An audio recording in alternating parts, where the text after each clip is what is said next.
Hey, welcome to X3. I'm your host, John C. Dvorak. It's one topic, three pundits, myself included. I'm here with Andrew Eisner and Joe Engo to discuss Google, specifically the testimony being given as this is being recorded with Eric Schmidt in front of Congress, and also some news that kind of indicates, actually it's part and parcel of this, I think, which is Google just bought Zagat, the travel guide. Or is it Zagat or Zagat? I think it's Zagat. Yeah. Anyway, it's a restaurant. Started off as a restaurant guide, and it kind of branched out into a bunch of other stuff. But essentially, user-created content, perfect for the internet. The next best thing to Yelp. They would have liked to have bought the Yelp, but they couldn't, I guess. So they could have bought Yelp. I would like to see an alternative to Yelp, honestly. I mean, Yelp's a little bit shady with the way that they handle their reviews. I mean, they make companies pay. Yeah, no, filter down. That's totally shady. If you can't get through, you can get through that. Yeah. I use Yelp but that's all shady. the time. I do too. Yeah. No, I still use Yelp, but I would like to see an alternative. Yeah.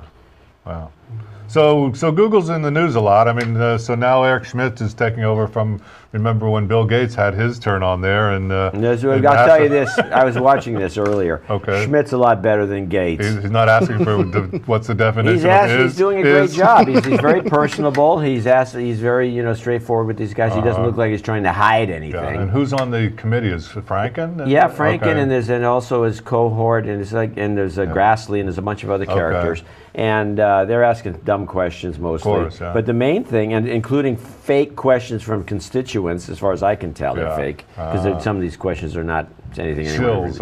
Have any examples? No, I can't give a specific one, but I'm going to record it later and probably put it on the No Agenda Show at noagendashow.com. Anyway, just to plug that. Let's talk about the Zagat thing for a second.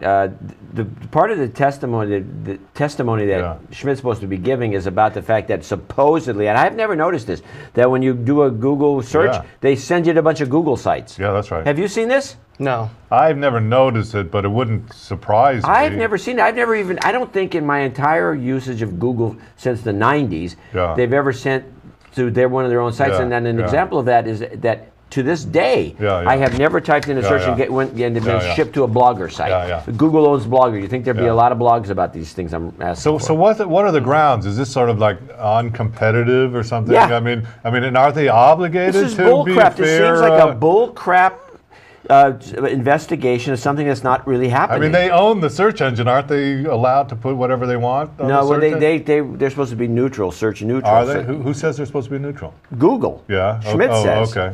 So they're supposed to say, you ask a question, we give you the best answer we can. We're not twisting the answers, which is the fear. What you have is a bunch of companies like, I think, Microsoft and these other guys, who honestly, that's what they want to do, and they're projecting that onto Google. I don't think Google's doing this. Well, Bing was actually caught manipulating search results. Well, there you have it. Yeah, I mean, when you do a search for, the pros of Linux, it would show the cons of Linux and all the pros of Windows. Yeah. I forget the exact search term, but it was something along those lines. It was right after Bing was initially introduced.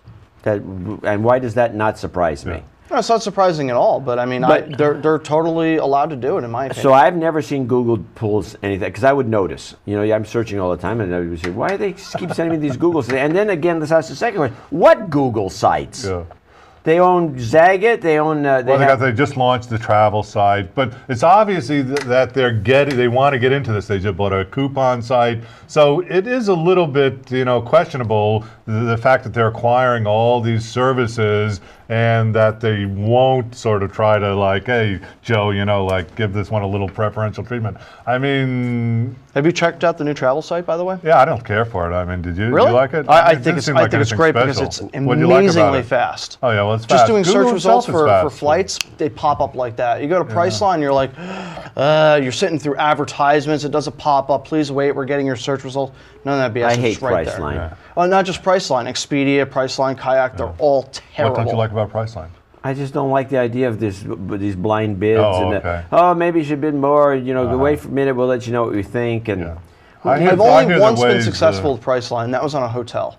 Never been successful on a flight. I've tried it probably the last 8 flights. It's a waste of time. Yeah, it totally is. I don't even try it anymore. Yeah. But the Google's obviously getting into a lot of these services, and why? Why do you think Google's getting? This is content. Yeah. Google's been, shying away from content until just very recently. I mean, Blogger, when they bought that, that's a kind of a content play, but they never did much with it. Yeah. I don't know, why did they start Google Plus? I mean, they wanted to, compete with. Well, they're worried that Facebook's going to get, and steal the idea of same searching. thing for Groupon, and same thing for Yelp. I mean, this is the way they compete, right? So. Well, the Yelp is blame 'em? kind of a search engine if you think about it. Yeah. Because you search for. There was a story too that there was a suspicion that they were charging Microsoft more money for their advertising. So that's probably what got this whole thing triggered. that's one of many, I'm sure. So we'll see what happens with. All right, well, this will be ending shortly. We'll figure it out after the fact. You've been watching X3.